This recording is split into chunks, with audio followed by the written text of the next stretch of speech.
dont Haïti, se réunirent à Évian, en France, pour discuter de la situation des réfugiés juifs et trouver des solutions. Haïti était représenté à la conférence d'Évian par Léon Robert Thébault, attaché commercial de l'ambassade haïtienne à Paris, qui avait le rang de ministre. Alors que la plupart des nations fermèrent leurs portes aux réfugiés juifs, craignant la charge économique, Haïti, malgré ses propres défis économiques, sous la présidence de Sténio Vincent, offrit refuge aux immigrants juifs.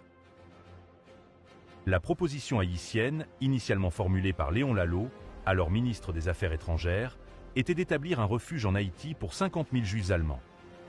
Le môle Saint-Nicolas et l'île de la Gonâve furent choisis comme sites potentiels pour accueillir ces réfugiés qui allaient être autonomes en développant leurs propres zones agricoles et industrielles. Cependant, cette proposition fut finalement rejetée par les États-Unis, tandis que la proposition similaire de la République dominicaine d'accueillir 100 000 réfugiés juifs à Sosua fut acceptée. Malgré ce rejet, les diplomates haïtiens délivrèrent des visas aux réfugiés juifs, permettant à plusieurs centaines d'entre eux de trouver refuge en Haïti. Entre 1937 et 1942, le gouvernement haïtien adopta une série de modifications constitutionnelles et de décrets-lois qui facilitèrent l'octroi du statut de réfugié et de la nationalité haïtienne, souvent avant même que le bénéficiaire foule la terre d'Haïti. Ces changements législatifs permirent à de nombreux réfugiés d'obtenir protection et citoyenneté avant même leur arrivée dans le pays. La plupart venaient d'Autriche, mais aussi d'Allemagne et de Pologne.